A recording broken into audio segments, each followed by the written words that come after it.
Ora, muito bem. Então, lá novamente, agora para benefício da gravação também, ah, o que estamos a fazer é análise semântica.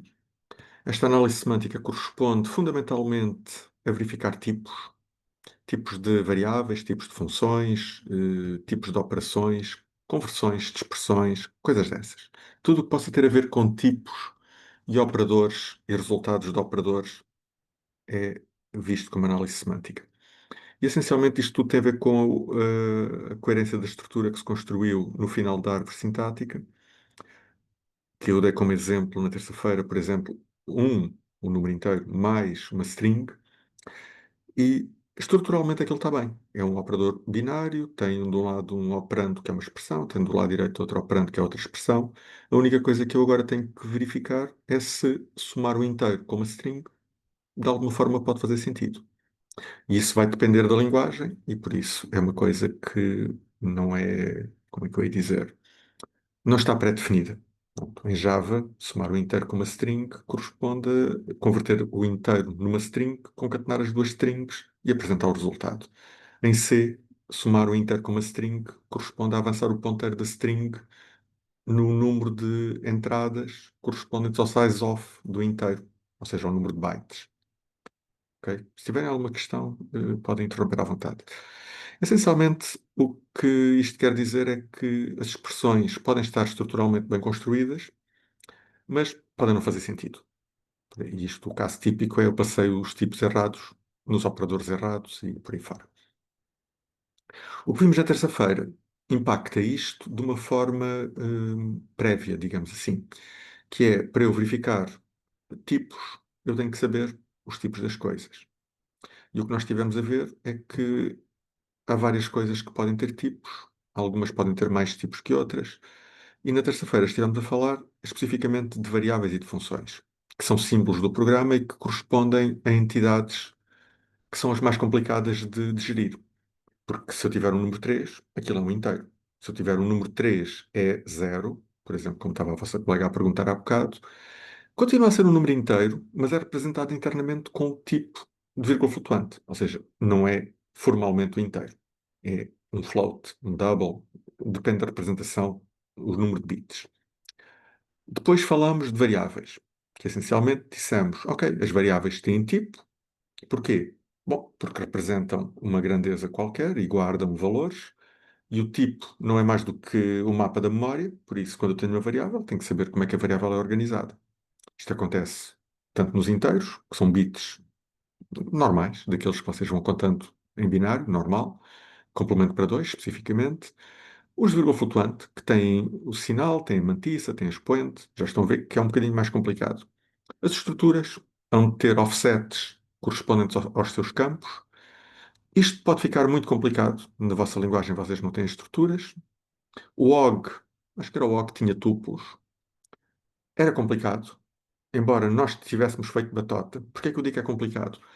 Porque quando nós temos organizações de memória, muitas vezes temos que nos preocupar com a estrutura da própria memória, que é sem hardware. E a memória não gosta de ser endereçada fora, por exemplo, dos limites de uma palavra. Não sei se vocês falaram disso em arquitetura de computadores, mas há situações em que até pode provocar uma falha do programa se eu endereçar, por exemplo, sei lá, num byte ímpar. Simplesmente porque o chip da memória não gosta de que aquele endereçamento seja feito. E antigamente havia máquinas onde isso nem sequer era possível e tinham erros específicos para endereçamento errado. Isto quer dizer o quê? Quando eu tenho estruturas complicadas, eu posso ter que organizar a memória de acordo não só com o tipo, mas também com aspectos da arquitetura. Estava a falar das estruturas. As estruturas têm campos. Imagina que eu tinha dois inteiros dentro de uma estrutura. Se calhar o size of da estrutura é 8, porque 2 vezes 4 dá 8.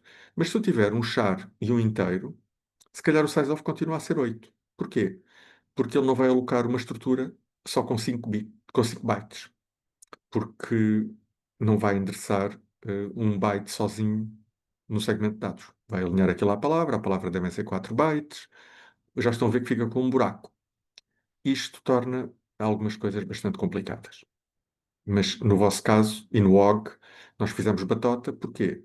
Porque todos os tipos tinham tamanhos múltiplos de 4 bytes. Mesmo que isto fosse um problema, como era sempre múltiplo do tamanho de uma palavra, o problema nunca se manifestava. Pronto, batata. Mas pronto, isto quer dizer que as entidades têm tipo, que é um mapa da memória, e os tipos têm uma descrição da estrutura dos objetos. Podem ser estes offsets que eu estava a falar da estrutura. No caso dos tensores, tem o número de dimensões, tem o comprimento de cada dimensão, tem a noção do size-off, do que é o objeto que é representado em memória para falar daquele objeto. Se for uma string e fizerem size-off, sai um ponteiro, que é o ponteiro para o início da string. Com os tensores, nós escolhemos fazer exatamente a mesma coisa por uma razão de não ser muito, muito complicado. Assim, usamos a RTS em runtime para gerir a memória dos tensores e os tensores apontam simplesmente para o buffer onde, onde reside, digamos, a estrutura de dados real.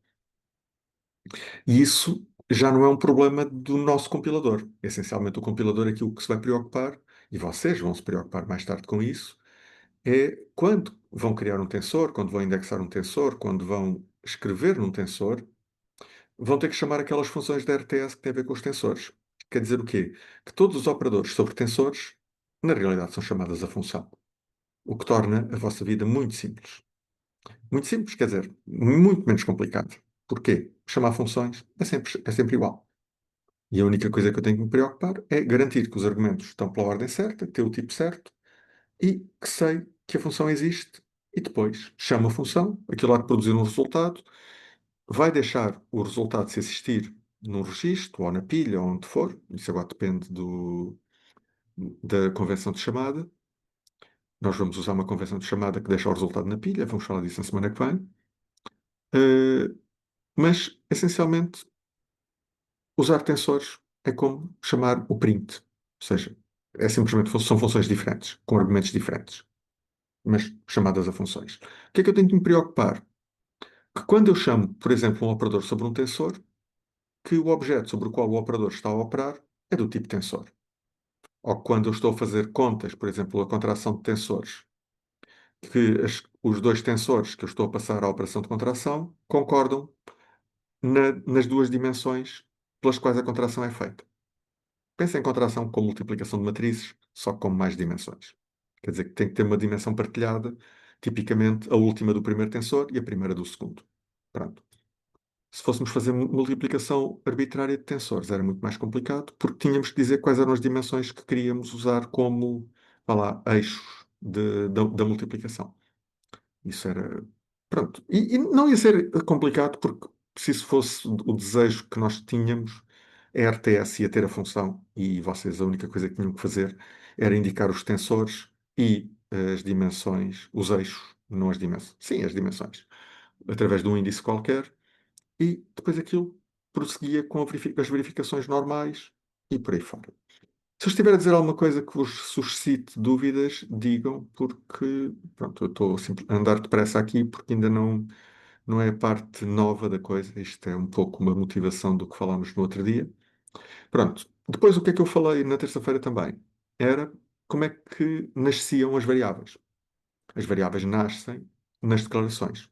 Não só as variáveis, as funções também. Ou seja, eu vou definir ou declarar. A diferença aqui é que quando eu declaro, tipicamente eu uso a palavra declarar como uma forma de dizer que a coisa existe, mas não me preocupo em reservar a memória para essa coisa. E digo que defino quando eu tenho algo como int i, ou defino um corpo de uma função. Porquê? Bom, estou realmente a alocar memória para o objeto. No caso da função, alocar memória significa gerar o código dela, mas estou a ocupar memória. Lembrem-se que, se for uma teórica de terça, tínhamos as funções f e g. A f estava no zero, a g estava uns 11 bytes depois. Na realidade, não eram 11, que aquilo era hexadecimal, ou seja, eram 17 bytes depois. Ou seja, quer dizer que os bytecodes da função ocupavam 17 bytes. Ninguém fala em size-off de função, porque pronto, não é uma preocupação especialmente útil. Mas podíamos falar. Não, quer dizer, por acaso ia ser complicado de ver um size-off. Como devem imaginar, as funções têm código arbitrário. e estar a medir o espaço ocupado por elas não é realmente fácil. Pronto, então tínhamos declarações, tínhamos definições. Em geral, ao conjunto das declarações com definições, dá-se simplesmente o nome de declaração. Algumas definem, outras só declaram no sentido de tabela de símbolos. Ok? O que é que eu ganho com isto? Ganhei a identificação de um objeto, sei lá, o i, no caso do int i, e quando agora o i for usado para alguma coisa, por exemplo, i mais um, eu vou perguntar à tabela de símbolos, que foi aquele objeto que nós descrevemos como sendo um dicionário de símbolos, a perguntar o que é o i. E o i, houve um colega vosso que no fim da aula me veio perguntar porquê é que não usamos os nós da árvore diretamente em vez do símbolo? E a razão principal é que são coisas completamente diferentes. Pensem que se eu tiver no meu algoritmo, imaginem, i igual a i mais um, já tenho aqui dois i's, ou seja, dois nós diferentes a referirem a variável i. E mais tarde posso pôr i igual a, sei lá, j mais 3i. Estão a ver? Mais uma vez, tenho mais acessos ao i. E que são nós completamente independentes uns dos outros. E que vão ser encontrados pelo gerador de código em alturas muito diferentes. E eu quero saber se eles se referem ao mesmo i. O que é que isto quer dizer? São do mesmo tipo, se está na mesma zona de memória e por aí fora. O símbolo dá-me esta unicidade, ou seja, os nós podem ser diferentes, mas o nome a que se refere a entidade é a mesma. E isto é o símbolo. Ou seja, o símbolo é uma espécie de ficha técnica do objeto que tem nome. Pode ser uma função, pode ser uma variável, neste caso uma variável inteira, mas eu vou-lhe perguntar à tabela o que é o i. E a tabela vai-me dizer, é um inteiro que é privado, por exemplo. Por privado quer dizer que não pode ser exportado para outros módulos, uma coisa dessas. E a partir daí o gerador de código pode decidir como é que vai gerar o código. Pronto, já está. Então, comigo, isto foi essencialmente o que nós vimos na terça-feira, ou seja, era olhar para declarações de variáveis ou de funções e depois ver como é que estas coisas se materializavam no, na memória, porque eu usei o compilador de C na altura para ver, pronto, os problemas são iguais em todas as linguagens e pronto, andámos a brincar com aquela coisa de depois de o que é que o linker fazia, que era ia buscar um símbolo indefinido a um lado, havia um símbolo definido no outro, cozinhava ou tricotava, para a metáfora pode ser como vocês quiserem. O tricotar é um pouco mais interessante porque essencialmente o que ele está a fazer, o linker, é que todos os objetos que são compilados para um ponto O, que começam em zero, os endereços, mas quando são linked, ou seja, quando o linker termina de os processar, eles vão estar com o endereço final da memória virtual, o que tem alguma piada. Quer dizer que ele teve que rearrumar aquilo tudo em memória para tudo poder partilhar a existência em simultâneo. Pronto, isto foi essencialmente a aula de terça-feira, acho que não me esqueci de nada. Depois mostrei a tabela de símbolos, já, já vou mostrá-la novamente. E depois prometi que hoje íamos mexer no Type Checker. E a operação que vamos fazer hoje no Type Checker, deixa lá ver que horas é que são, a ver se já estamos às 6h30. Ainda não, estamos a 5 minutos, mas estamos quase lá. É, eu vou pegar numa daquelas linguagens microscópicas, e isto vai ser um exercício parecido com o que vocês vão fazer na aula prática da semana que vem. Vão ter uma linguagem igualmente microscópica, que deve ter uma soma, uma atribuição, qualquer coisa deste género. Não é necessariamente uma soma, se calhar tem uma divisão. Não interessa. E depois tem que verificar tipos e fazer declarações e não sei o quê. Pronto. Isso está aqui explicado nesta parte da análise semântica. O que eu tive a falar até agora tinha a ver com estes nós, que são os nós que têm os tipos, o type node, que é a mãe de todos os nós que têm tipo, as expressões, que são nós que têm tipo e valor, e os left values, que são nós onde eu posso escrever valores de um certo tipo. Pronto, estão a ver? Além destas aqui, que são as que já vêm na CDK, ainda temos as nossas amigas declarações e definições, que são coisas como int i, ou a definição de uma função, e que são nós que também têm tipo, logo derivam de type node. Se vocês forem comparar o til com o og, no og não havia functional types. O que é que isto queria dizer? Quer dizer que eu tinha que explicitar o tipo de retorno e os tipos dos argumentos. Com o functional type, eu não preciso fazer isso porque eu já tenho um tipo que representa tudo. Ou seja, o que é que entra na função, o que é que sai da função. Melhor, os tipos que entram e os tipos que saem. Ok? Muito bem. Depois, temos aqui a representação dos tipos. Isto também falámos no outro dia e vocês já viram isto, especialmente quem já espreitou para dentro do parser e tentou representar o tipo do TensorNode, que foi a grande maioria das pessoas. Eh, mas essencialmente, só para recapitular, Basic Type é a superclasse de todos os tipos, não tem nada de especial. Essencialmente, se vocês olharem para este código, isto é código muito simples. O que é que ele tem aqui? Tem o tamanho do tipo, que é quanto é que isto precisa de memória. Por omissão é zero, porque, porque sim, decidi que era assim. E o tipo é um pseudotipo, type and spec. Porquê é que eu escolhi aquele? Nós discutimos parcialmente isto na aula teórica de terça, em que eu disse que a entidade que gera os tipos no compilador é o type checker. Quer isto dizer que todas as coisas, manipulações de tipos, definição, verificação, etc., devem ser feitas no type checker. Eh, a não ser que haja uma necessidade de uma exceção, ou porque ser mais fácil, ou por qualquer coisa. E o que eu disse na altura é que o TensorType é um desses casos. Mas todos os outros são preenchidos com type and spec. Porquê? O type checker vai visitar nós que tenham type and spec. Se o tipo já não é unspec, ele não volta a visitar. Isto porquê? Por uma razão muito simples. O type checker não visita a árvore sintática toda, porque não é necessário. Então, como é que é feita a visita? A visita é parcial. Isto quer dizer que quem visita a árvore toda é o gerador de código. Se for o assembly, é o postfix writer. E o postfix writer vai visitando nós e de vez em quando encontra um que precisa de ser verificado em termos de tipos. O que é que ele faz nessa altura? Faz assert safe expressions, ou assert safe, depende agora qual é o nome que está lá escrito, e que esse assert, se vocês forem ver o código, o que vai fazer é criar um type checker que visita o nó atual e decide qual é o tipo do nó atual. E há uma coisa que pode acontecer, que é, há um erro.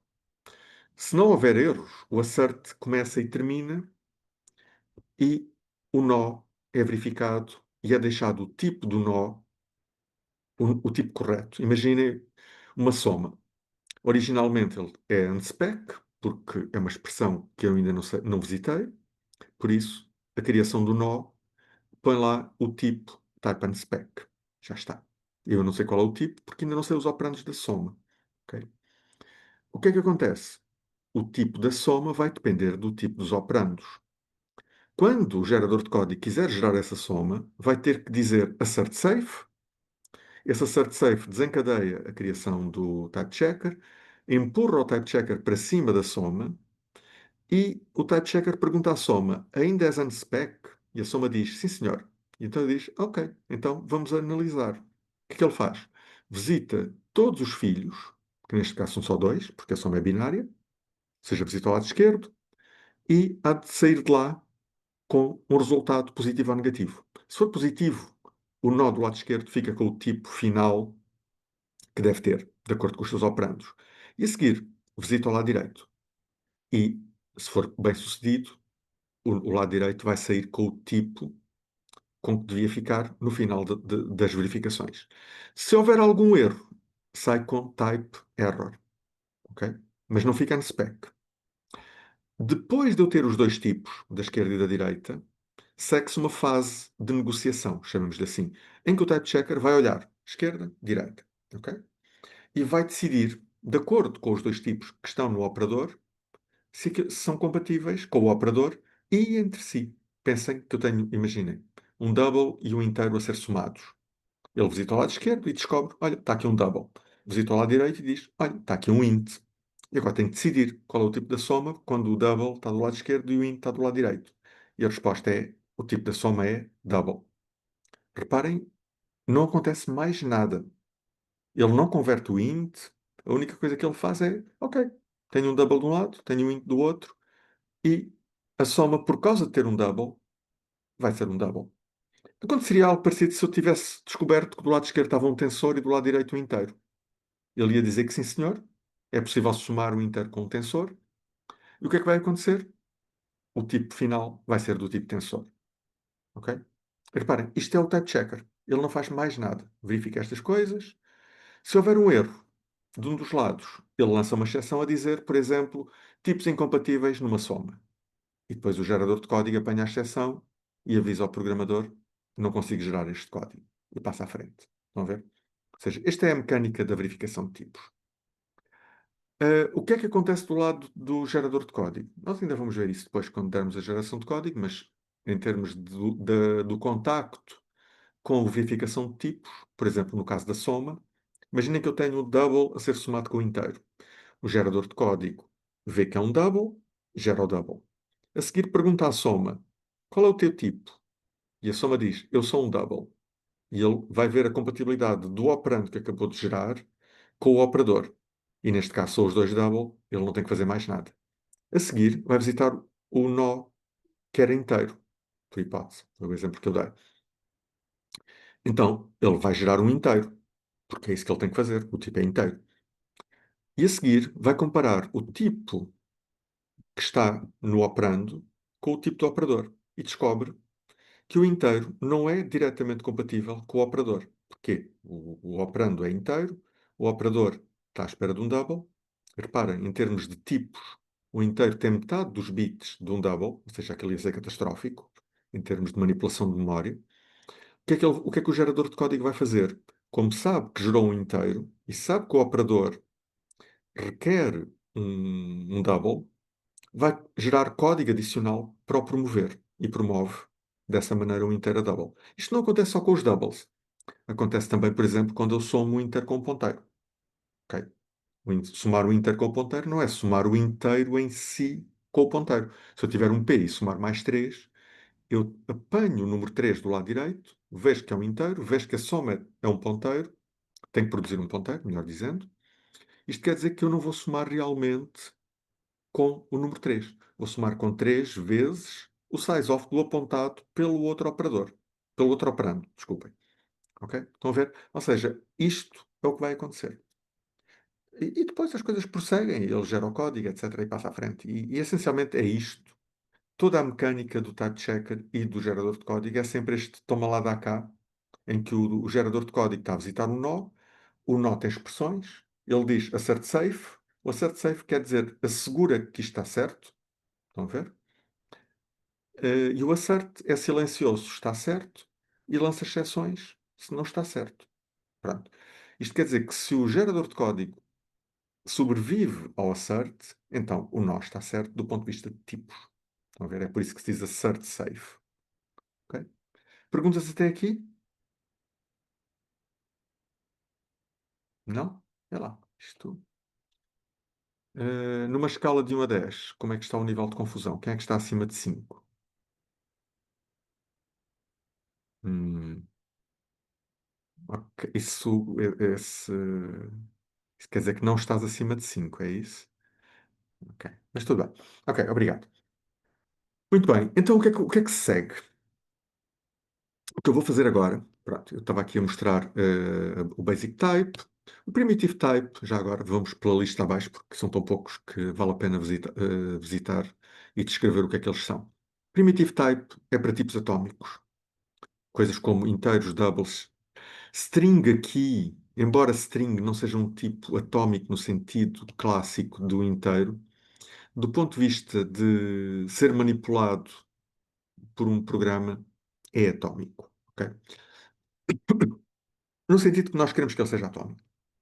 Reference type quer dizer que eu tenho um objeto que aponta para o outro, e notem que isto não precisa de ser um ponteiro, pode ser uma referência. E não é uma referência Java, porque uma referência Java é simplesmente um ponteiro. Mas, por exemplo, uma referência C++. Ok? Quer dizer que é um endereçamento indireto. Depois temos os tipos estruturados, que correspondem sem surpresa nenhuma a estruturas. Quer dizer o quê? Que é um tipo que tem componentes. Os componentes aqui são os campos da estrutura. Ok? Nada assim de muito especial. Depois temos o functional type. Functional type é um tipo de função. Quer dizer o quê? Que eu tenho. É um bocado como uma estrutura. Se vocês forem comparar, reparem, eu na estrutura tenho um vetor de tipos, que são os componentes. Na função, eu tenho algo muito parecido. Tenho um vetor de tipos que são o input e um vetor de tipos que são o output. E vocês, se calhar, nunca pensaram nisso, mas o que é uma função que aceita dois argumentos? Hum? É uma função que aceita um argumento que tem duas partes. Ou seja, e isto, outro dia estávamos a falar de sistemas distribuídos e de RPC, e antigamente no Sun RPC, que eu não sei se vocês chegaram a falar nas aulas de sistemas distribuídos, as funções de rede só tinham um argumento. E quando eu queria passar mais de um argumento, quero dizer, eu tinha que criar uma estrutura que era um saquinho de argumentos para passar para o outro lado. Ok? E essencialmente as funções aqui estão modeladas um pouco nessa direção, que é quase como se a função fosse um duplo objeto que olha para os seus argumentos de entrada e numa outra estrutura para os argumentos de saída. Ok? É como se aceitasse uma estrutura e devolvesse outra. Isto é suficiente para descrever qualquer função. Ok? Se eu tiver voids na entrada e na saída, então estas listas estão vazias. E pronto. Vão ver? Porque isto é um ponteiro para um structure type, que pode não ter componentes, ou seja, pode ter uma sequência vazia. Ok? Depois, o TensorType é o nosso amigo deste ano. Já falámos dele muitas vezes, mas já agora, pronto. Temos aqui o quê? Temos as dimensões do tensor, ou seja, por exemplo, 2, 3, 4, e o número de dimensões. Porquê é que eu não tenho um número de dimensões explicitamente? Bom, porque o vetor sabe quantas dimensões é que lá tem dentro. Ok? Por isso eu posso perguntar, e de facto estou a fazê-lo, reparem, ndims, indo simplesmente à dimensão do vetor. Ou seja, estou a tentar ser económico aqui na descrição. Depois, temos aqui um types.h, que isto não interessa muito. É simplesmente o include dos outros todos. Não, é só para simplificar a vida. E tem um toString para apresentar tipos na saída. Depois vimos a tabela de símbolos, que não tinha nada de especial, era um dicionário, uma pilha de dicionários, em que eu ia fazendo push nessa pilha por cada contexto que ia abrindo. E por contexto, o que é que eu chamei contexto? Chamei contexto a qualquer contexto programático onde eu possa definir variáveis ou funções. Ou as duas. O caso mais óbvio é o contexto global, que é onde as funções tipicamente são definidas, mas as variáveis globais também. E depois os cabeçalhos das funções que permitem definir variáveis da função, ou os blocos que permitem definir variáveis dos blocos. Ok? Por isso, nada assim de muito especial. O push cria um novo contexto, o pop destrói o contexto atual e volta ao contexto anterior. Notem que destruir o contexto atual não destrói as variáveis, destrói a associação e o conhecimento que eu tenho que aquela variável existe. Mas vocês, se forem ver o código dos vossos compiladores, dos exemplos, vão ver que as funções alocam espaço para todas as variáveis que têm, mesmo para aquelas que não estão a ser acedidas num certo momento. Há várias otimizações aqui possíveis, mas nenhuma delas está a ser pedida nos vossos projetos. Por isso, keep it simple e, e não, pronto, não complica. Depois temos as operações de inserção, que são duas. Eh, duas não, desculpem, o replace é que são duas. O insert insere sempre no contexto local. O replace pode fazer um replace local. E porquê é que ele tem um segundo replace? Pela mesma razão que existem dois finds. O find local procura no contexto local. Às vezes é útil. É raro ser útil. Na vossa linguagem deste ano, eu diria que fazer find local não é útil. O que é o find? O find é a procura normal, por assim dizer, de símbolos. Tenho um i, mais um, imaginem, e eu quero saber o que é este i. O que é que eu vou fazer? Vou procurar o i no contexto atual. Se ele não existir aí, a tabela de símbolos automaticamente começa a procurar nos contextos superiores. Até quando? Até chegar ao contexto global.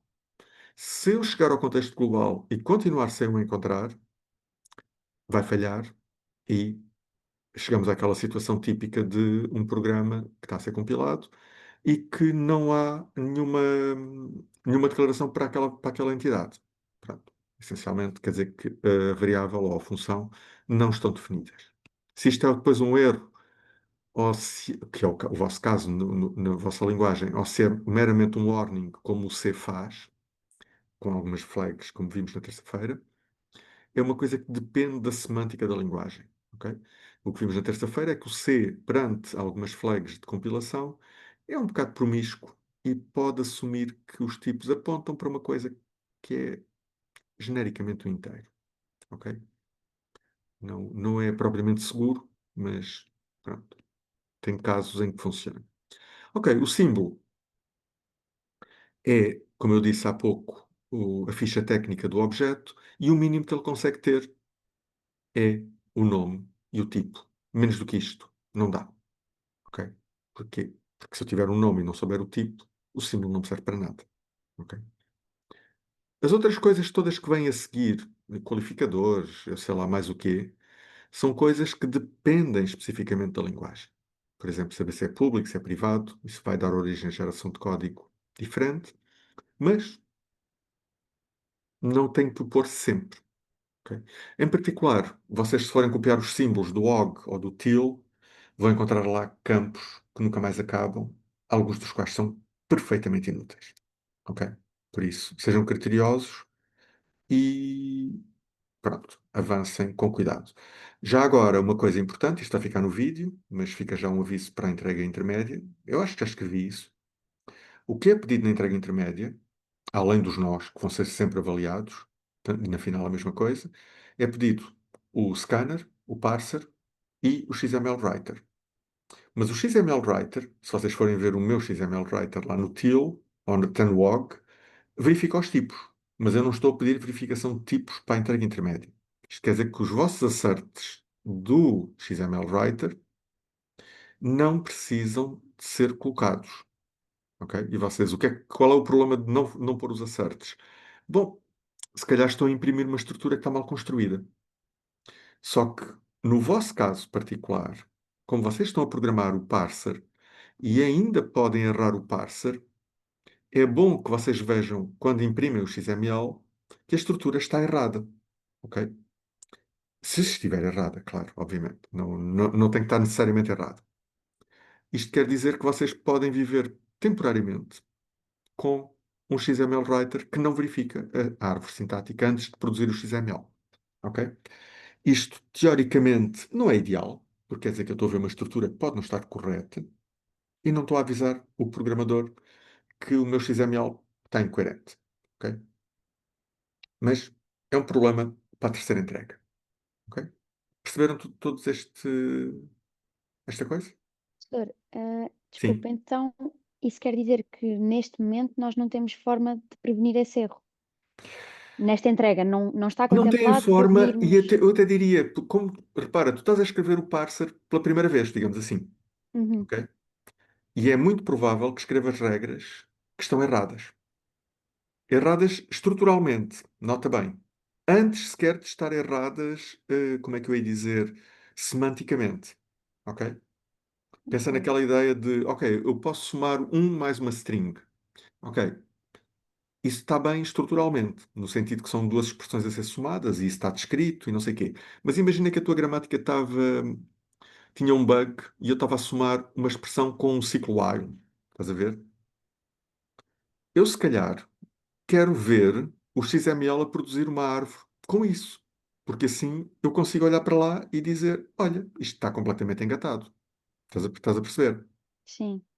Pronto. E eu acho que tem no Wiki, acho não, tenho certeza. Está lá uma coisa chamada XML to Dot, em que vocês podem pegar no XML e passam aquilo pela ferramenta, e aquilo é um programinha que converte uma árvore XML numa representação gráfica com bolas de cores. E dá Uhum, imediatamente para ver a árvore, a estrutura da árvore. No final desta sessão, se eu tiver tempo, eu posso fazer uma coisa dessas, mas essencialmente, digamos que eu não quero que vocês agora percam tempo a verificar tipos no XML, ok? Mais uma Ok, vez, também, como disse na entrega inicial, se vocês já têm tudo feito e quiserem começar a mexer no Type Checker, pronto, e isso não impedir, repara, a produção do XML, então, quer dizer, se aquilo compila, se aquilo produz resultados e vocês estão a avançar, não há nenhuma razão para não avançar, está bem? ok, Mas obrigada. façam isso só depois das coisas que estão pedidas estarem feitas, está bem? Que é para depois não ficarem infelizes, está bem? Ok, Pronto. Ok, então isto é o símbolo mais simples possível. Estas coisas que estão aqui eh, e aqui esta linguagem, reparem, isto, eu vou abrir isto, mas eu depois não vou usar esta linguagem, vou usar o simple como exemplo. Mas vamos só olhar aqui um pouco o que é que significa fazer a análise semântica. A Tiny Language é uma daquelas linguagens que vocês vão encontrar também nos exercícios das práticas. E estão a ver, é mesmo pequenina. A gramática é isto que está aqui. Ou seja, o que é que eu tenho aqui? Tenho uma declarações e expressões, ou seja, as declarações vêm antes das expressões, como é saudável. As declarações podem ser vazias ou então são declarações separadas por vírgulas. Como é que eu sei isso? Bom, porque tenho um conjunto de declarações que é um conjunto mais pequeno seguido de uma declaração ponto e vírgula. Pronto. Eventualmente isto há de ser vazio, mas quer dizer que eu estou a acumular declarações seguidas de ponto e vírgulas. O que é que eu tenho nas declarações? Um inteiro e um ID, ou então uma string, um inteiro e uma inicialização. O que é uma inicialização? Ou não é nada, quer dizer que é só. Isto podia ser só string e ID, tal como o inteiro e ID é só o inteiro e ID. Ou então, a inicialização pode ser string ID igual a algo que é uma string, ok? E a string aqui, eu não sei se tenho aqui o ponto L, se calhar não tenho aqui o ponto L. Não tenho, por acaso. Não pus aqui o ponto L.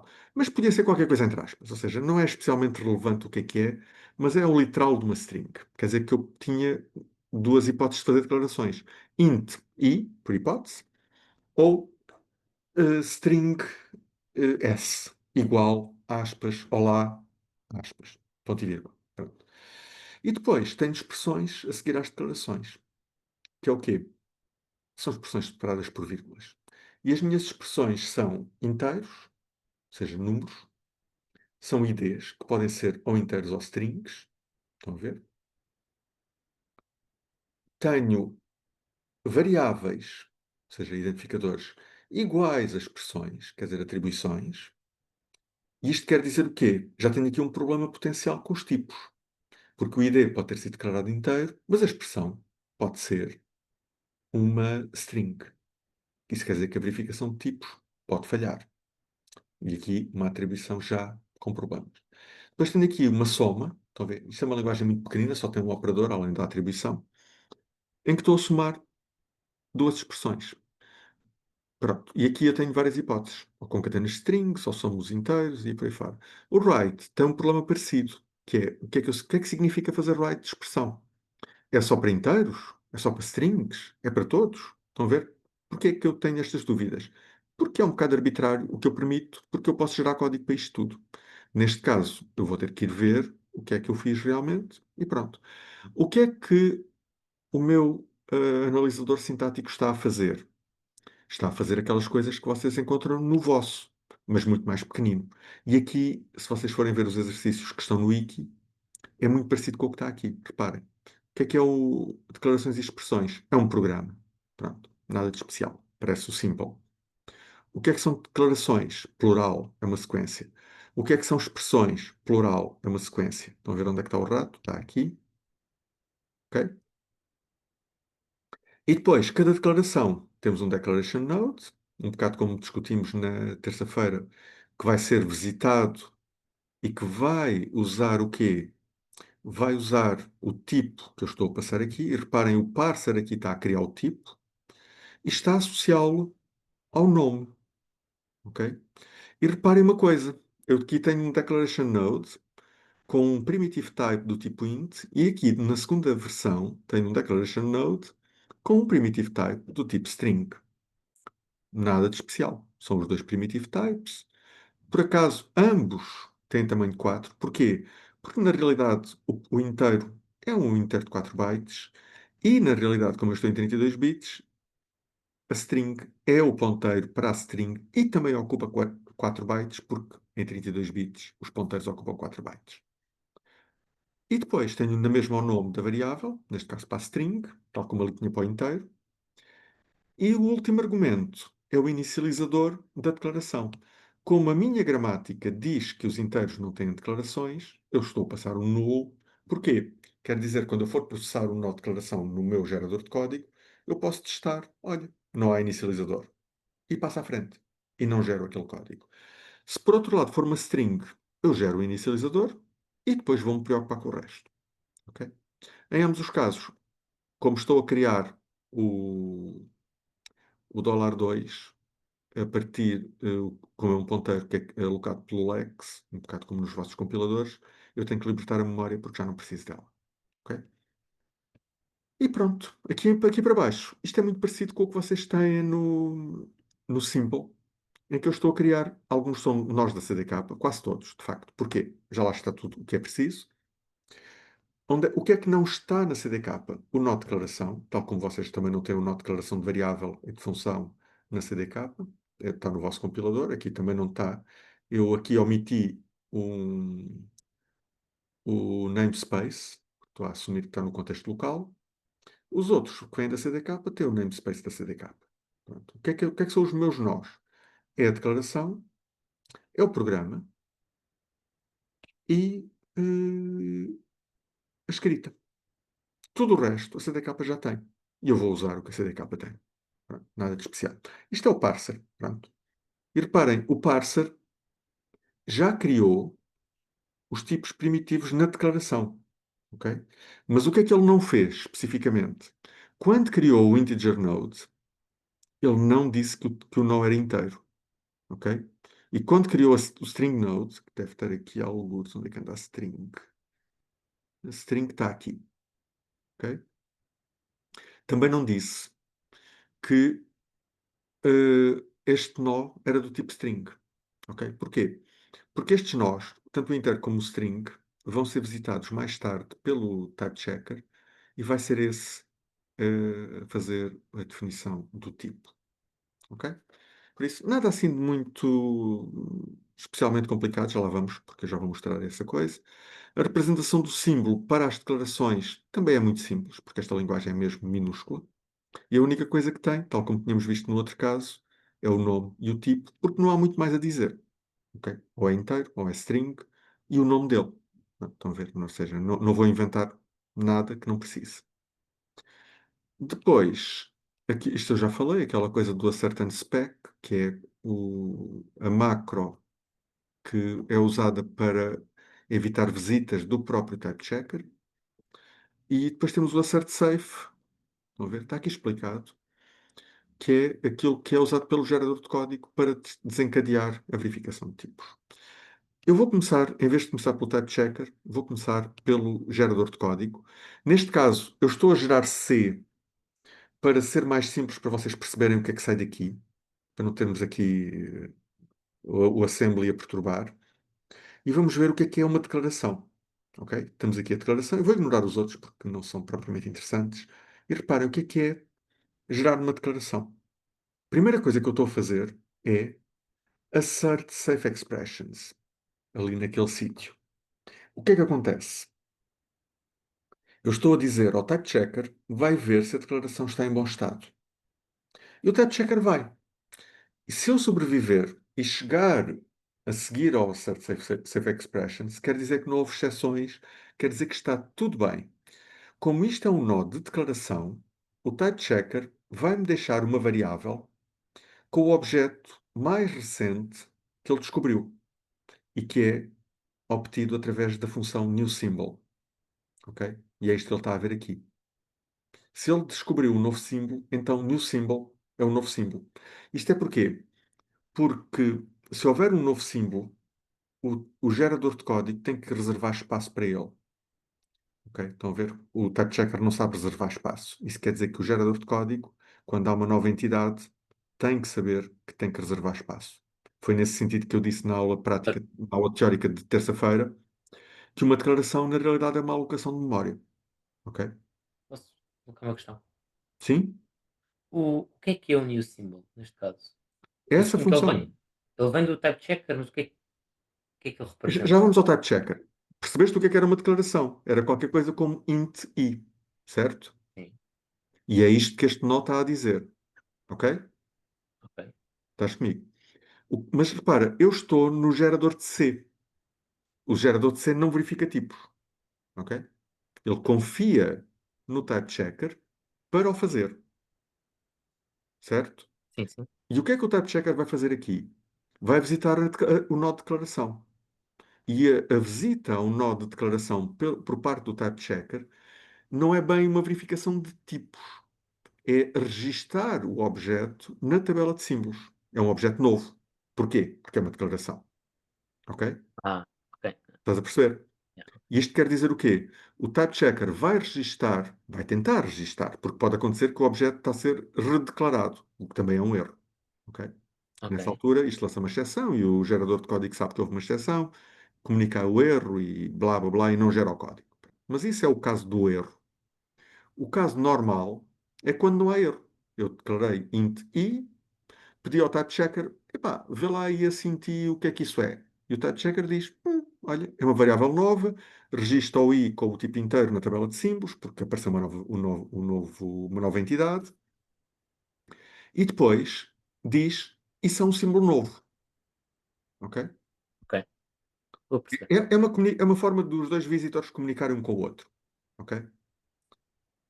Porque se eu fosse só a tabela de símbolos, eu tinha que percorrer a tabela de símbolos à procura dos símbolos novos. Podia fazê-lo, não era eficiente. Assim, como tipicamente uma declaração só declara um objeto, o que eu vou fazer é, ok, Estou a há perceber. alguma coisa nova para gerar código. E se isto for diferente de null, reparem, isto é engraçado porque reparem o que é a declaração em termos de geração de código. Estão a perceber? Não há praticamente nada. Ok? Se o símbolo não for novo, eu não vou fazer nada. Está bem? Mas se o símbolo for novo, o que é que isto significa? Eu vou ver se o tipo é inteiro. Estão a ver? Se o nó tiver o tipo int, então eu escrevo int. Porquê? Porque isto é C. Ok? Essencialmente estou a traduzir a minha declaração daquela linguagem para uma declaração em C. Ok? Por exemplo, int id, em que o id podia ser i, por hipótese. Se eu tivesse escrito string s, por exemplo, na minha linguagem Tiny, o que é que ia sair? Eu ia gerar char asterisco s. Porquê? Porque o char asterisco é a coisa mais parecida que eu tenho com uma string em C. Pronto.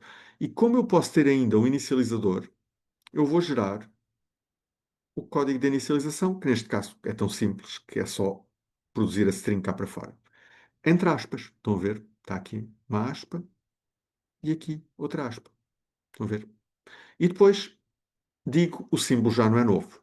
Este reset new symbol é, ok, está feito. Adiante. Certo? Isto é a declaração de uma variável nova. Se aparecer agora um inteiro, um número, estão a ver? A tradução para C é, eu vou verificar que o objeto tem o tipo certo. Aqui é um bocado idiota, porque em C eu não tenho que me preocupar com nada. Mas se fosse assembly, por exemplo, eu tinha que me preocupar como é que eu apresentava o objeto na memória. Porque se for um inteiro, eu tenho que fazer umas operações, se for um vírgula flutuante, eu tenho que fazer outras operações. Até porque são quantidades de bits diferentes. Em C, bom, eu só tenho que imprimir o valor dele, porque o C depois trata de fazer outra vez o processamento todo outra vez. A mesma coisa com a string. Mas se isto fosse assembly, e vocês podem ver isso nos outros compiladores, este código não era isto. Ok? Tinha aqui bocadinhos de assembly que eram diferentes. Se for uma variável, é parecido. Reparem, é o inverso da declaração. O que é que acontece? Eu tenho uma variável i, por hipótese, imaginei i mais um, e eu hei de ter ali variável. O que é que ele vai fazer? Vai pedir ao type checker que verifique o i. O que é verificar o i? O type checker vai à tabela de símbolos com o nome i, pergunta à tabela de símbolos o que é o i. E a tabela de símbolos diz, tem aqui um símbolo que diz que o i é inteiro, por hipótese. Então, pinta este variable node, que representa o i. Reparem que o variable node não é o variable declaration, é a utilização de um nome como variável. E então ele vai dizer que nesta utilização, aquele i, de acordo com a tabela de símbolos, que é o que é conhecido, é o inteiro. Pronto, e passa à frente. E depois, aqui isto como é C também é um bocado irrelevante, mas se fosse, imaginem, se fosse assembly, eu tinha que gerar o endereço do i, tinha que carregar os loads, tinha que fazer aquelas coisas. Atenção, que os loads aqui dependiam de onde é que este variable node ia aparecer no assignment. Se estivesse do lado esquerdo, não ia fazer load, gerava só o endereço. Se estiver do lado direito, eu ia gerar o endereço e o load. Como isto é C, eu não tenho que me preocupar com coisa nenhuma, gero simplesmente o nome dele, porque o C é capaz de endereçar variáveis locais por nome, coisa que o assembly não consegue. Pronto. Por isso, este visitor é um bocadinho mais simples, mas vocês têm exemplos nos outros visitors. E agora os outros, pronto, é a mesma coisa, a história do costume. É aquilo, um pouco aquilo que eu estava a dizer há bocadinho de somar o inter com o double. Aqui, no caso do assignment, eu estou a verificar, estou a visitar o lado esquerdo, no type checker, quero dizer, a seguir estou a visitar o lado direito, e depois vou ver se o lado direito é compatível com o lado esquerdo. Porquê? O lado esquerdo é mais importante numa atribuição, porque o lado direito, às vezes, pode ser convertido para o tipo do lado esquerdo. Ao passo que o lado esquerdo é o que é. É o sítio onde eu vou escrever. E eu não vou converter o sítio onde vou escrever de acordo com o que vou escrever, porque já foi alocado antes e não posso mexer naquilo. Ok? Estão a ver a ideia? A soma e isto aqui, o mais interessante aqui, talvez, pela variedade, é o write, em que eu tenho um argumento, que eu não sei de que tipo é, vou pedir ao type checker que verifique o argumento, a ver se é uma coisa que está bem construída, e no final, o type checker vai-me deixar um nó com todos os tipos preenchidos. E o que eu vou perguntar a seguir é: de que tipo é o teu argumento? Se ele me disser que é int, eu vou gerar um printf com percentagem D. Se ele me disser que é uma string, eu vou gerar um printf com percentagem S. Estão a ver? Ou seja, isto ilustra bem a interação entre o type checker e o gerador de código.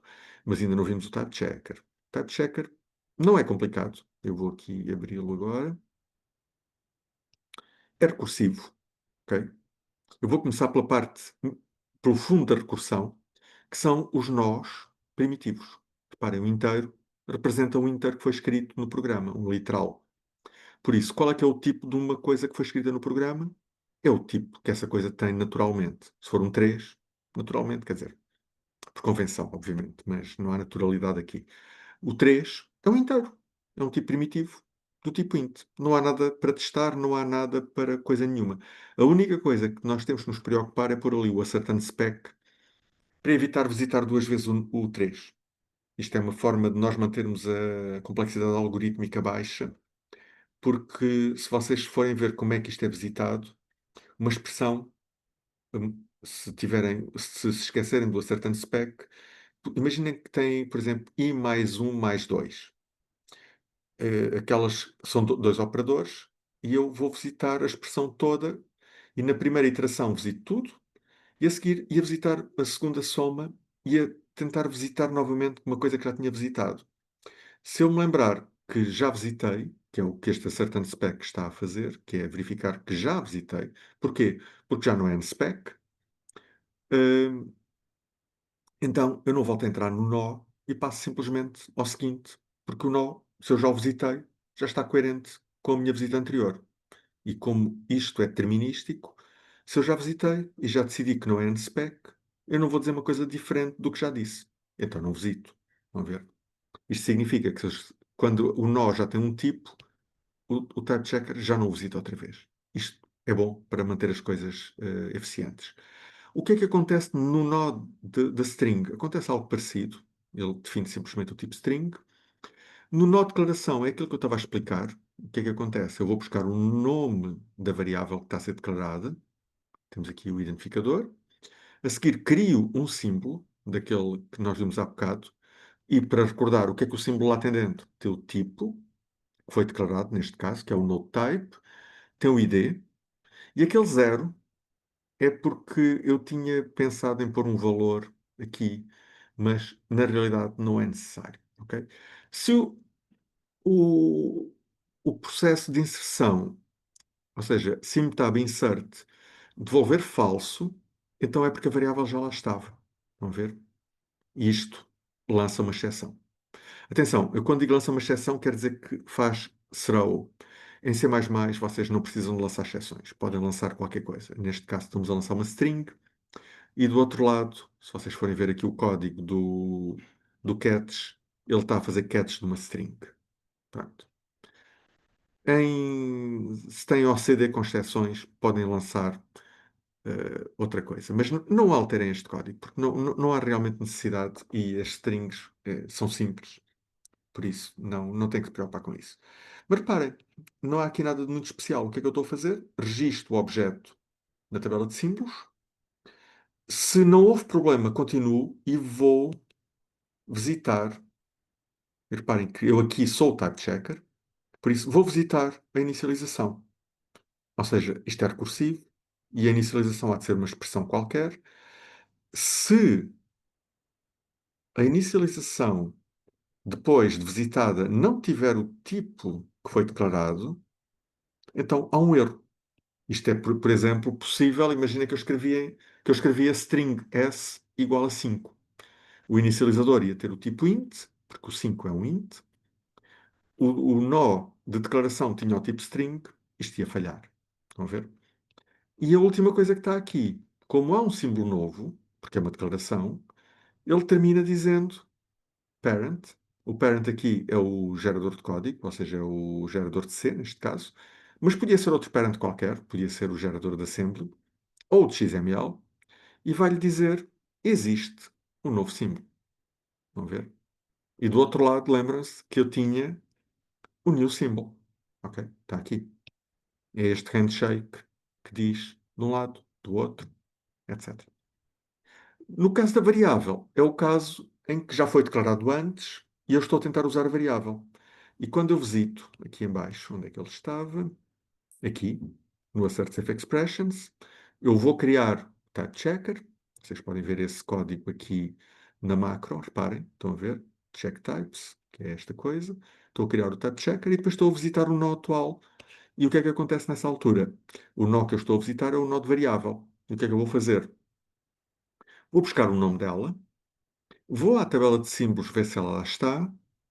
Se não estiver, lanço um problema para o gerador de código apanhar e comunicar o erro. Caso contrário, eu digo que o tipo da variável é o tipo que estava no símbolo. Porquê? Porque quando eu escrevo i mais um, eu não sei qual é o tipo daquilo.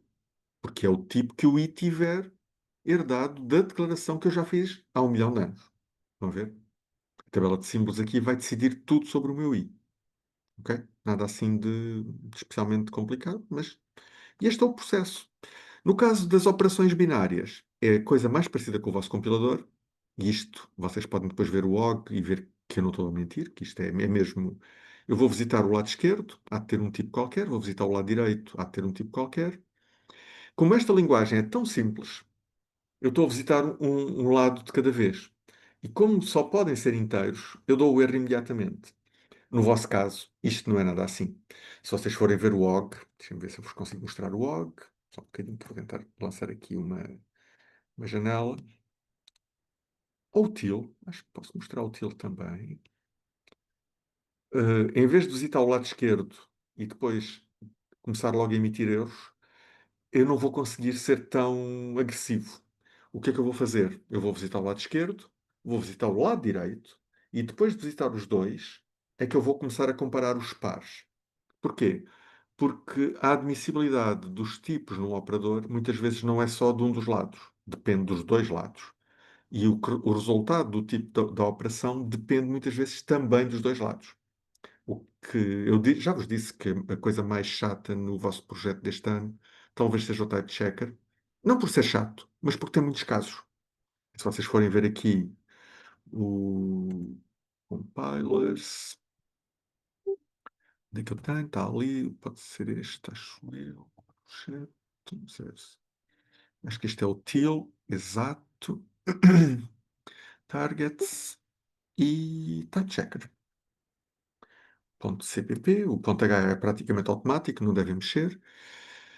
Já agora, houve alguém que me perguntou se podia deixar empty algumas coisas. Algumas sim. Essencialmente, o type checker é relativamente fácil de escrever. Porquê? Há muitos de nós que não têm tipo. Como não têm tipo, não têm que fazer nada. Estão a ver? Empty. Tem que existir, obviamente. Onde é que está o add? Está aqui. Reparem, eu aqui estou a ser um bocado preguiçoso. Porquê? Eu estou a dizer que o add é um ponteiro, um inteiro ou um double expression. Vocês, este ano, não podem usar esta função. Porquê? Porque têm tensores. Ou então mudam esta função para incluir tensores. O que é que esta função faz? Essencialmente, ela está a reconhecer que o mais e o menos podem ser operados, podem operar, melhor dizendo, sobre ponteiros, inteiros, doubles ou combinações deles. Mas comparem, por exemplo, com a multiplicação, com a divisão, que já não podem manipular ponteiros. É só inteiros e doubles. Ou com o mod, que só pode trabalhar com inteiros. Porquê é que eu fiz isto assim? Porque estas coisas são repetitivas. E eu tenho operadores em que isto pode ser necessário. Já agora, este código, e isto vai ficar gravado, está errado. Quem é que me sabe dizer porquê? Olhando só para aqui.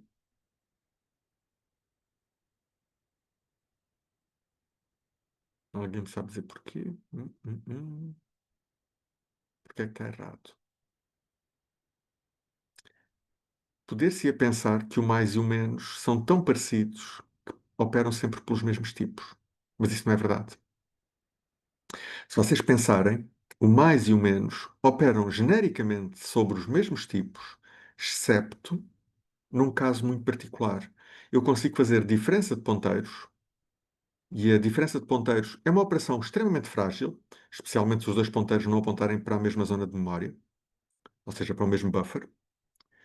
Mas, tipicamente, a diferença de ponteiros é uma espécie de diferença de endereços dividida pelo size-off.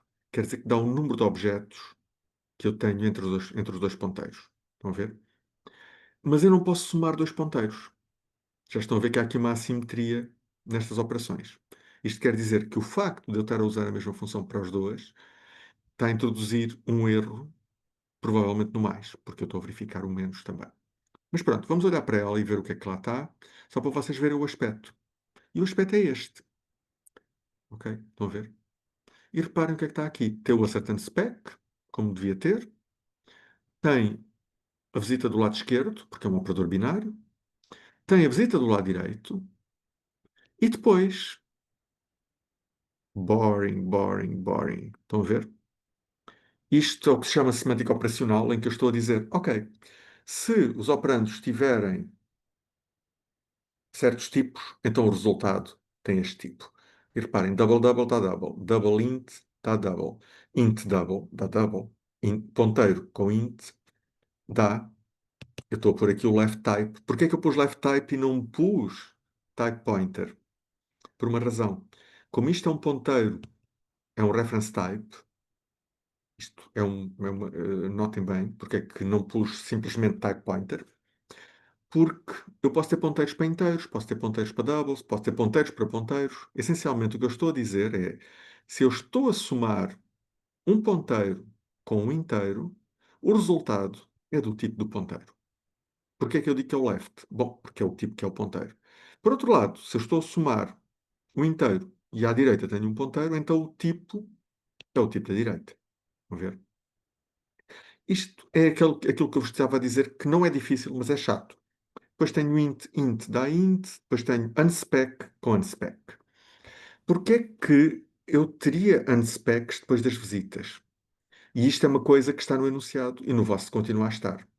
Há duas operações que são polimórficas. Se vocês pensarem no input, que tipo é que tem o input? Tem o tipo do sítio onde ocorre. Estão a ver? Ou seja, ele próprio não tem tipo. E a mesma coisa com os argumentos do write. Se eu fizer write input, pensa lá o que é isto. O input lê qualquer tipo. O write escreve qualquer tipo. Então, quando eu escrevo write input, o que é que sai? Estão a perceber o problema, não é? que são duas operações polimórficas e não há nenhuma restrição de tipo. Nestes casos, como não há nenhuma razão para escolher um tipo particular, muitas vezes o que acontece é que a especificação da linguagem diz, neste caso, é de uma maneira qualquer. No caso do UDF, está lá escrito que, havendo ambiguidade desta, os tipos são int, ok? E é o que está aqui a ser implementado, ok? E reparem o que é que ele está a fazer. Ele diz que o nó atual da operação é inteiro, mas diz mais. O input, por hipótese, podia ser este, e outro input que podia ser este, também são forçados a serem int. Porquê? Porque o gerador de código não pode não saber o tipo. Porque ele tem que chamar uma função ou pôr lá um valor qualquer na memória. Ok? Dito isto, não é automático que seja sempre coisas como int. No compilador de C, se vocês forem ver o standard do C, aquilo muitas vezes está lá a dizer coisas como isto é deixado à implementação decidir. O que é que isto quer dizer? Imagina, estou na Microsoft, estou a fazer o compilador de C da Microsoft e chego a um sítio onde vou ao standard da linguagem e o standard da linguagem diz faz o que quiseres. Ok. E depois estou na Google a fazer outro compilador de C e chego à parte que diz faz o que quiseres. Não há nada que obrigue a Microsoft e a Google a concordarem. E de facto, nos anos 90, quando o C++ ainda estava em fluxo, havia compiladores que discordavam brutalmente neste tipo de coisas. E nem eram compatíveis. Não podiam usar código compilado por um com o código compilado por outro. Ok? Aquilo era catastrófico. E em geral, misturar código gerado por dois compiladores não é nada ideal. Ok? Cuidado. Hoje em dia as coisas estão um bocado mais simples, não por causa dos compiladores, mas por causa das ABIs. ABI é como API, a API é Application Programming Interface, ABI, Application Binary Interface. E essencialmente diz qual é a organização na memória dos vários tipos, como é que as funções são chamadas, qual é a ordem de avaliação, coisas que muitas vezes as linguagens não dizem, mas que para as coisas funcionarem têm que ser feitas. E o type checker, como já estão a ver, tem coisas a dizer aqui, porque, por exemplo, neste caso particular que está ali selecionado, o que vai acontecer é que aquilo vai forçar o gerador de código a gerar código com um certo aspecto, que é o aspecto do int. E porquê int? E a razão é porque não. Ok? Porque foi uma decisão. Estão a perceber? Ou seja, é um bocado arbitrário, mas não é uma má decisão. Ok? Alguma pergunta até aqui? Muito bem. Então, eu vou fazer agora um pequeno exercício. Como é que estamos de tempo? Que também não queria estar aqui a exceder o. Ok, temos para aí. Isto começou às 6, por isso 7h30, mais ou menos. Ainda temos tempo. Eu vou fazer uma coisa que é: vou pegar no Simple e vou alterar o Simple. Vou alterar o type checker do Simple. Para quê? O Simple, se vocês se lembrarem, tem um bocado como aquela linguagem Tiny que eu estava aqui a mostrar. Tem inteiros, tem strings, tem variáveis. E depois tem as operações de print, tem o for na realidade não é um for, é um while, e tem ifs. Ok? E os ifs têm condições, os whiles também têm condições. Pronto, nada assim de muito especial, depois temos o program node e não temos mais nada. Está feito. O que é que faz o type checker do simple? Eu vou buscar o simple, é mais fácil, em vez de estar aqui a perguntar-me. Ora então, vamos pôr aqui wget e vamos buscar o simple ao wiki, porque é a maneira mais simples de ir.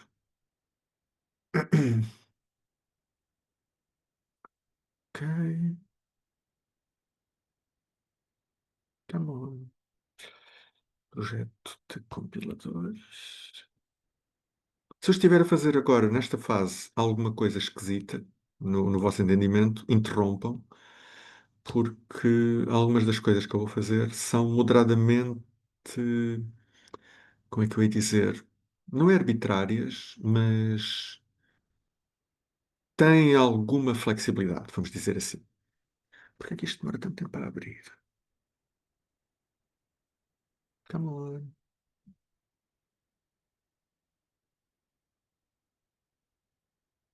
Hum.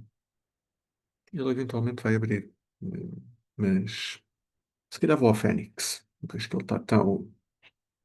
Ok. No Fênix ou na página da cadeira, pronto, é a mesma coisa, porque vai no mesmo sítio. Eu já a contar que o Wiki, de vez em quando, por causa da DSI, não estão a ver que ele ainda está. Ah, fez coisas. Será? Fez. Ok, mas já agora, pronto, fica já também. Eu pus aqui não só os links para o Wiki, isto é para o caso vocês entrarem em pânico, mas as partes relevantes do Wiki para fazer o projeto estão todas aqui em PDF. E temos aqui também o material de apoio e, eu sei lá, a tralha toda. E temos aqui o symbol que eu estava a querer obter do, do Wiki. Por isso, se o Wiki estiver em baixo, avisem, porque eu de vez em quando tenho que lembrar a DSI que eles. Pronto, não é fácil, ok? Alguns de vocês, se calhar, vão trabalhar na DSI ou num sítio qualquer desse e vão descobrir que manter sistemas a funcionar é infernal, mas, por outro lado, também não queremos saber porque as coisas têm que andar. E aqui, como temos redundância, a ideia é que vocês, se não têm uma coisa, têm a outra. Estão a ver? O wiki continua a ficar. Não sei o que é que se passa com o web server deles. Estão a ver? Isto aqui é o wiki. Pronto, Til David Matos, WPT, não sei o quê. Por uma razão qualquer. E agora, se eu for ao Fênix, se calhar está mais rápido. Isto porque o Fênix são máquinas melhores. Por isso, copy link. E se calhar vai ganhar ao wiki. Porque já está. Pronto, estão a ver? O wiki, se calhar, entretanto. Ah, espetacular. 503. Estão a ver? É isto. Ok, então tar. Deixem-me só ver. Pois é. Algo me diz que lá o servidor web deles está com dificuldades. Mas pronto, temos aqui o simple. Não queremos saber do servidor web deles. CD simple. E agora, esta é a parte. Faça um replay do vídeo se for útil. Que é, eu vou olhar para só para o parser, só para vermos umas coisas. Vocês já têm a noção do que é que se passa aqui. Mas reparem, como é que é um while, como é que é um if, como é que é um if else. Ok? Neste momento, as minhas expressões, isto, é do tipo int. Estão a ver? Está aqui inteiro. Estão a ver a ideia? O nó é do tipo int. Quer dizer o quê? Que a linguagem está à espera que eu defina um nó do tipo int. Ok? E eu agora vou fazer uma coisa. Eu não vou mexer no parser, ou seja, o parser vai continuar a ter isso. O que eu quero proibir é, por exemplo, escrever coisas como ifx. Porque agora posso. Porquê? Se eu puser x igual a zero, o x vai ser declarado como inteiro, que é o que o simple faz. E a seguir, ifx é uma expressão inteira, x é inteiro, e há de ser zero ou diferente de zero, por isso vai ter um valor lógico. O que eu vou forçar agora é, eu vou melhorar o type checker, melhorar, para quê? Para ter booleanos. Neste momento os booleanos não existem, só existem ints. E a linguagem, a piada, e tentem perceber essa parte, vai continuar a ter na superfície. Reparem o que é que eu estou a dizer. Quando eu digo superfície, quer dizer aquilo que o programador escreve vai continuar a ser só inteiro e string. O que eu vou proibir é, na semântica da linguagem, eh, condições inteiras. Quer dizer que eu vou deixar de poder escrever if 0, if x, e vou escrever o quê? If x maior que zero, ou coisas desse género. Estão a ver? Para produzir um booleano. E é isto que nós vamos fazer no type checker. E vamos ver o que é necessário para que isso funcione. E eu vou, primeiro que tudo, escrever um programinha que se manifeste esse problema. Por exemplo, sei lá, o que é de chamar a isto? X spell. Isto é um begin end. E agora vou por aqui x igual a zero e if x print x. Ou seja, isto imprime x, não for zero. Se eu agora compilar isto, o que é que vai acontecer? Posso pôr um else, que é só para termos alguma coisa que reaja sempre. Print zero. Pronto. seja, se o x for 0, não imprimo x e imprimo 0. Estão comigo? E vamos ver se isto compila. Por isso, make tudo, porque temos que compilar o compilador. Enquanto estamos a compilar o compilador, vamos lá ver se o web server já recuperou. Pois, são glitches. São irritantes, mas pronto.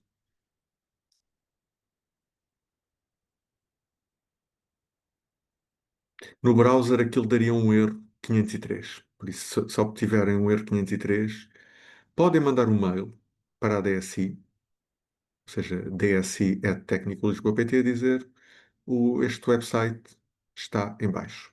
Eu também costumo fazer isso. Agora não, porque entretanto já voltou, mas agora está rápido. Ok, pronto. E o que isto significa é que eles devem ter mandado o servidor abaixo, o que quer dizer que aquele 503, na realidade, não é um 503 de não disponibilidade, mas sim que o back-end não está online. Mas pronto. Ok, 50 anos depois. Come on.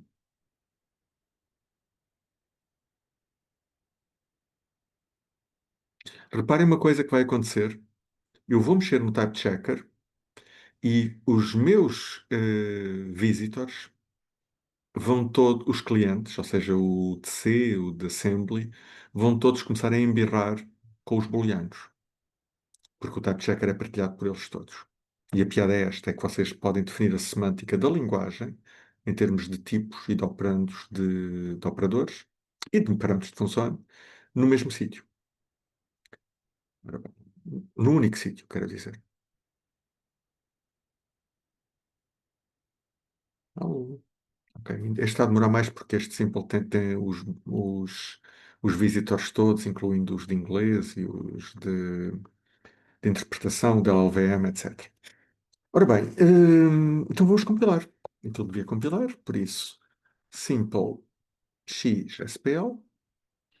Ok, espera lá, tenho que tirar o zoom da frente. Unknown character. Porque eu pus as strings com aspas e são com pontas.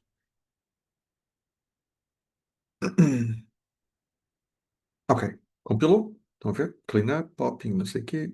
Chegou ao fim do fecheiro. Temos um ASM. Se eu for ver o x ASM, tem bom aspecto, nada de especial. O que é que ele está a fazer? Está a gerar um x igual a zero. As variáveis em simple são sempre globais. E depois temos aqui. Eu vou só compilar com o menos G para vocês verem, porque vamos começar a falar disto na próxima aula e assim vocês começam-se a habituar. Estão a ver?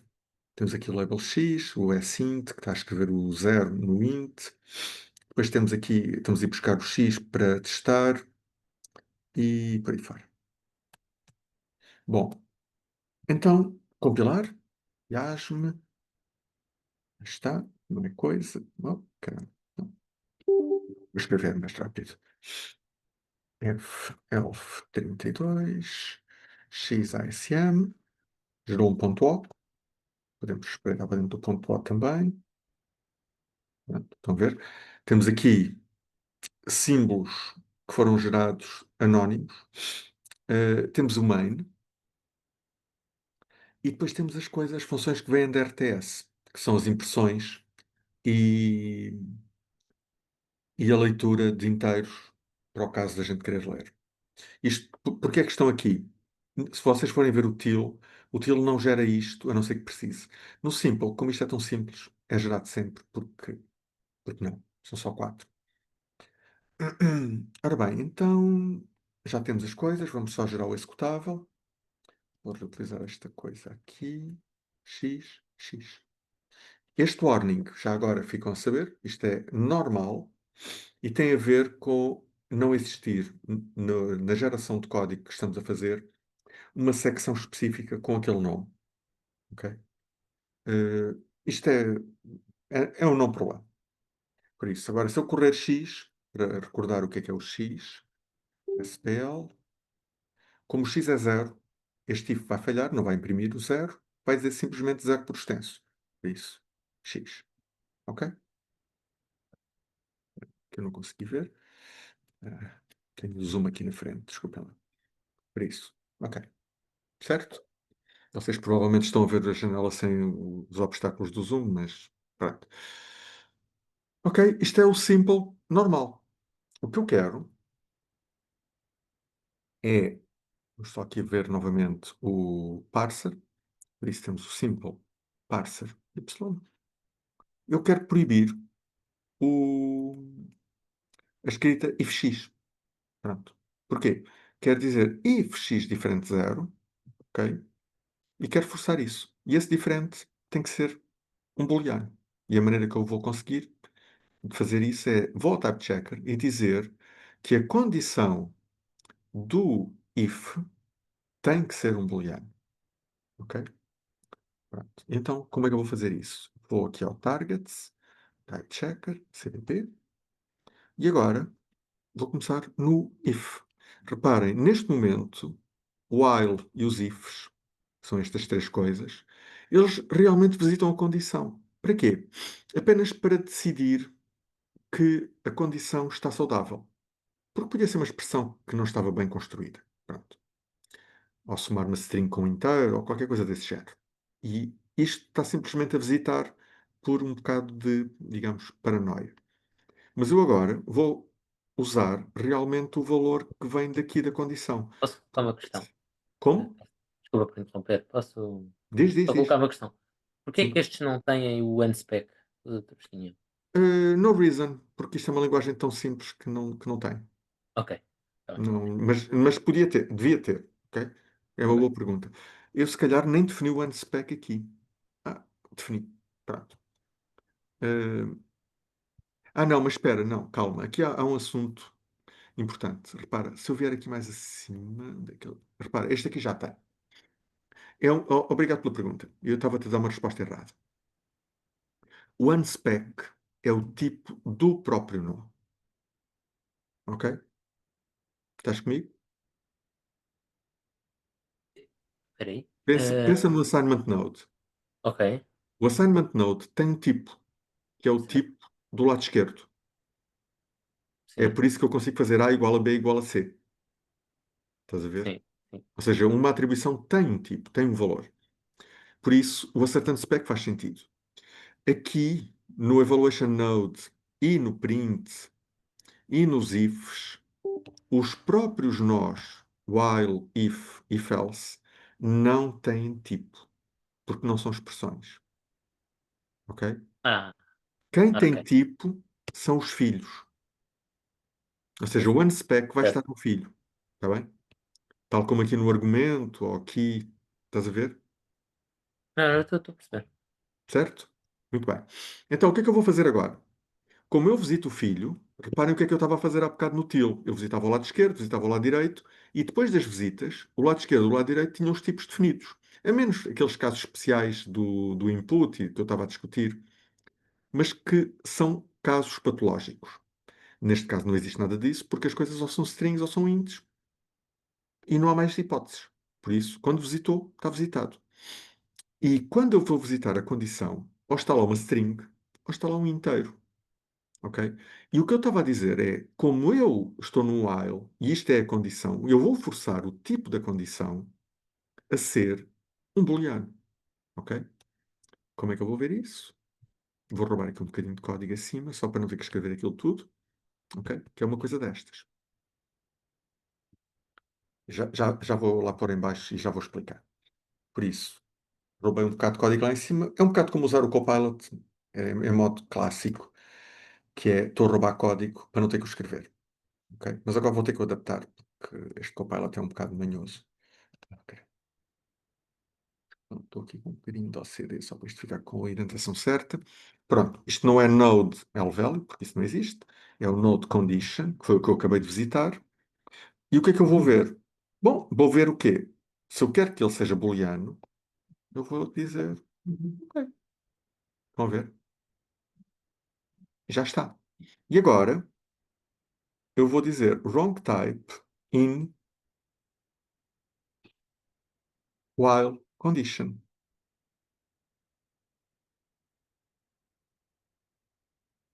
Boolean expected. Ok? E agora, como isto é tão bom, estas duas linhas, eu vou copiá-las e vou pô-las nos ifs, porque, pronto, se já tenho o código tão bonitinho no. Ainda por cima, as variáveis chamam-se condição também. Reparem que neste momento transformei os meus whiles, ifs e, como é que se chama? If-elses em coisas. Mas a string está errada, porque este aqui não é um while, isto é um if-else e aqui é um if.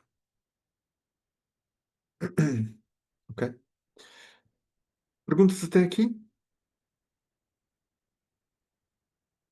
Muito bem. Como isto está a ser gravado, eu vou-me dar ao luxo de fazer uma coisa errada. Por isso, make clean. Ok. Make. Vocês estariam agora à espera, depois de escrever aquele código, que aquilo compilasse, certo?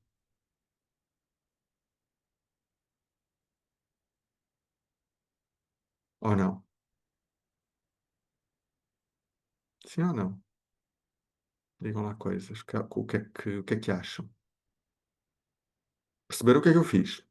Eu visitei a condição, que já era visitada, de facto. Aquilo já tinha um tipo, só que eu nunca testava o tipo dela. Aceitava. Pronto, porque era um bocado indiferente ser string ou ser int, desde que não fosse zero. Ok? E é assim que o simple estava.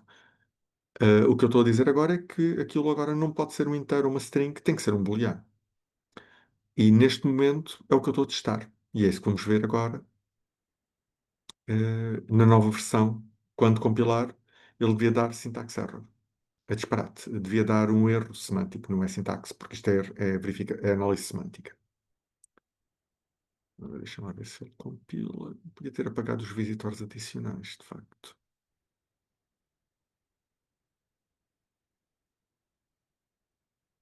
Uhum.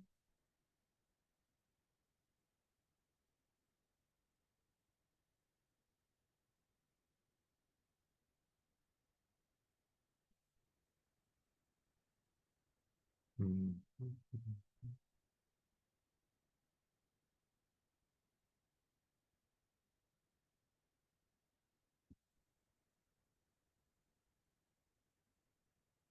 Uhum.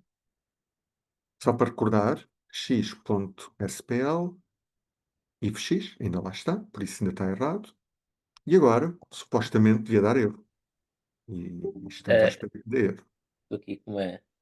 Sim? Mas é porque eu não sei como é, o que é que um booleano é, na verdade. O booleano é simplesmente uma abstração. É uma abstração, mas pronto, a gente Eu disse, habituados a reparem, dizer, por exemplo, reparem o o que é que eu falso é tinha. zero ou o verdadeiro é um. Pronto, agora não sei se Não, não, isso não, não tem nada a ver com aplica. isso. Não tem nada a ver com isso. Pronto, aqui. Neste momento, o tipo de um booleano não tem nada a ver com o valor do booleano. Não, Eu, eu, certo, eu podia dizer que o valor verdadeiro é, sei lá, é 91 e o falso é 7. Ok?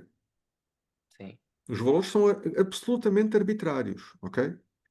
ok. O que eu estou a fazer aqui é um bocadinho mais abstrato. O que eu estou a dizer é, eu não quero aceitar um inteiro ou uma string no if, ok? Neste caso é o if, não é? Mas podia ser while, porque eu também mudei o while, mas quero aceitar um booleano. E agora, repara, reparem, ele fez a análise sintática, termina ali, e agora reparem o que é que ele tem aqui em baixo. Isto já é análise semântica. Wrong type in if-else condition boolean expected. Porquê? Porque a condição que eu lá tenho, de que tipo é que é? Acho que era inteiro. É inteiro, porque o x é um inteiro. Sim. Ok? Isto quer dizer, quando eu testo se é um booleano, reparem o que é que eu estou a dizer. Eu não estou preocupado com o objeto. Eu estou simplesmente a olhar para o tipo do objeto. E a comparação que eu estou a fazer é de um tipo int com um tipo booleano. Falhou, miseravelmente. Pronto, mas sem surpresa nenhuma. E agora vocês podiam pensar, ok, vamos corrigir isto. SPL, porquê? Bom, eu quero que isto seja diferente de zero. Eu acho que o diferente era assim, tenho que verificar porque já não me lembro do Lex, mas deve ser. Onde é que está o diferente? Diferente, exatamente, está ali. Ok? Por isso, eu estou a dizer, se o x for diferente de zero, imprimo x. Caso contrário, imprimo zero. Pronto. Certo? Vamos fazer o cat, só para recordar. Vamos ver? E agora, como aquilo já é um operador, já devia produzir um booleano. certo? Vamos compilar.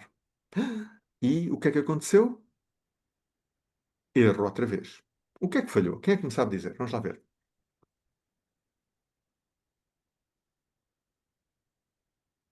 Isto é importante, que vocês percebam porque é que falhou.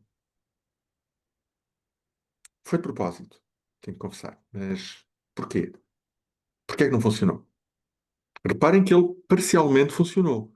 Quando ele tinha if(x), eu depois, quando compilei, aquilo já dava erro. De facto, está a dar erro ainda. O que é bom. O que é que se passa? Se ele continuar a dizer Boolean expected, é porque a coisa que lá está, e o que lá está é o quê? Olhem para lá. É um x diferente de zero, um operador binário, não está a produzir um booleano. Estão a perceber?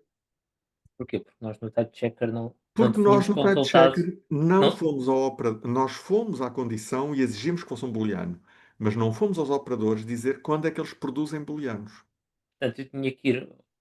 Uhum. Ok, está um node associado ao not equal, certo? Eu já não lembro. É isso que eu vou fazer agora. E E é temos que isto que mexer. vocês vão ter que fazer para a terceira entrega.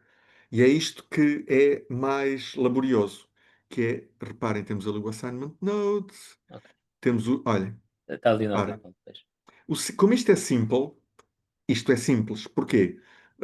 Lembram-se que há bocado eu tinha ponteiros inteiros e não sei quê, ou eram doubles, ou não sei o quê. Aqui é tudo binary. Porquê? Porque é suficiente. Por isso, na realidade, aqui, o que é o meu binary expression? É visita ao lado esquerdo e vê se é um int. Visita ao lado direito, vê se é um int. Se. E reparem, agora está errado. Mas nós aí não podemos fazer isso, porque o binary só está a verificar Hum, um inteiro, não é? Mas quer dizer, não há booleanos para agora há. multiplicação e para. Agora há. Pronto, ok. Certo. Já há. Estás a ver o que é que eu estou a dizer? Isto está errado. Atenção. Isto não pode ser assim. Desculpem, eu estou a fazer isto, mas eu depois não ia conseguir dormir. Só um bocadinho. Eu tenho que. Porquê é que eu estou a dizer isto? O binary expression é demasiado absorvente. É usado para os aritméticos e para os Pois relacionais. era o que eu estava a dizer, que não fazia Sim, sentido sim, depois ter um sim, sim. booleano. Não, não, Por não causa podemos retornar booleano em todos os casos, porque é catastrófico.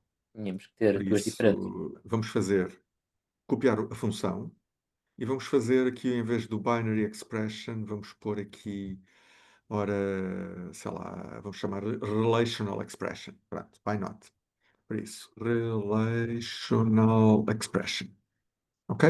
E a única diferença vai ser, uma, aqui são ambos ints e o resultado de uma relational expression é booleano.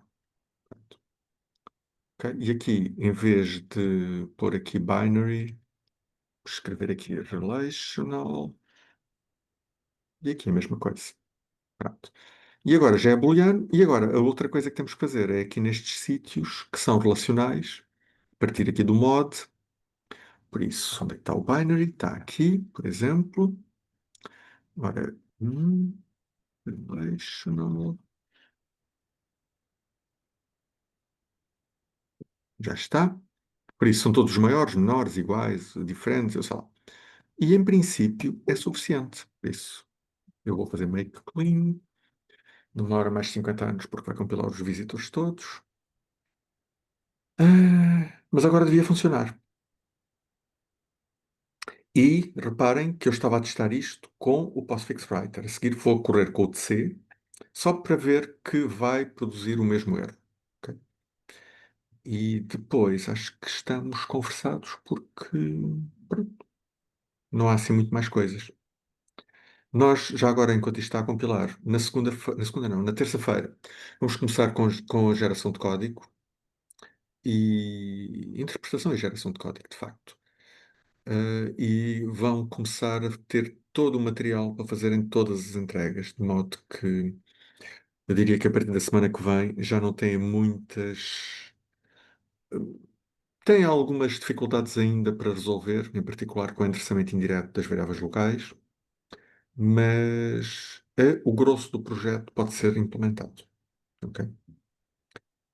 Vocês entregam o projeto é na próxima sexta, não é? Não é? É isso. Acho que sim. Projeto não é nesta. Deixa-me só aqui. Exato, é a próxima sexta. E lá, o que aconteceu ali? Ah, já percebi. Não mudei o ponto H, só um bocadinho. Em vez de ter uma função, como é que se Nós também diz? teríamos que mudar o ponto H. Depende de como é que fazem isto. Como são funções privadas, eu não precisava de a ter. Reparem que eu tenho isto como uma função, que é uma função, é um método, de facto. Certo, mas é um método dentro do type checker. Se a gente fizesse Mas é um diretamente método, do mas nó, podia ser simplesmente uma função privada do ponto CPP do type checker, porque isto não é partilhado por mais ninguém. mas Ou seja, qual isto é era. uma escolha Se, que eu se eu, por fiz. exemplo, não chamasse o método e chamasse. E fizesse mesmo Não, em dentro do termos de nó, chamada, não, não, em termos de chamada é igual, ok? ok, A única diferença que tem aqui é como é que se declara. E como eu disse que era um método, também tem que estar no ponto H, zero. Não há muitas, não há hipótese. ok. Mas não tem, é uma mera questão de programação em C++. Como, se fosse Java, tinha que estar no ponto H, paciência. Não há, porque fazia parte da classe, de qualquer maneira. Não podia não fazer. Mas em C++ eu podia ter simplesmente funções static, ou não, mas funções no CPP. Esta versão é mais limpa porque, ok, já está. Só para recordar o XSPL. E agora já devia compilar e produzir o código decente. Onde é que eu tenho aquilo? Está aqui. Pronto, já compilou. E se formos fazer o IASM, devia correr e imprimir zero. Com LD esta coisa. E já está. Funcionou. Eu vou voltar para trás só para ver que o gerador de C protesta da mesma maneira. Ok, vou tirar aqui Funcionou. este. Eu não devia ter só dado print zero, que ele escreveu o Hum? mesmo. Como? Quer dizer que ele escreveu o mesmo em vez de pôr lá o zero. Sim, mas é isso que nós queríamos. É se for diferente de zero, Ah, escreve string. ok. Ah, Sim, ok, ok. é isso que nós queremos. Ok, o que eu estou a fazer agora é simple menos target C, menos target, desculpem, e pronto, falhou, porque não é um booleano. Se eu editar e puser diferente de zero, já devia compilar. Estão a ver? Ou seja, o type checker, como é partilhado por todos os geradores de código, fica, a semântica é garantida, e isso é uma coisa boa, porque vocês não querem ter a semântica estilhaçada pelos visitores todos e depois esquecem-se de um lado e esquecem-se do outro. É por isso que tudo o que tem a ver com tipos é preciso ter muito cuidado e, essencialmente, concentrem as coisas no type checker. Nós fizemos uma exceção para o TensorNode, para criar o TensorType, mas eu diria que é uma exceção quase cirúrgica que vocês devem. Não era isto que eu queria mostrar, desculpa, eu queria mostrar o C. Pronto, estão a ver, nada de especial. Estava a dizer que é uma exceção quase cirúrgica que vocês devem eventualmente usar, porque simplifica bastante o código, ok? Mas não são obrigados, podem fazer na mesma o type checker a gerar o tipo do TensorNode. Pode ficar um bocadinho mais complicado, mas não está errado. Ok? Bom, isto completa o que eu queria dizer. Eu vou parar aqui o coisa, como é que se diz? A gravação.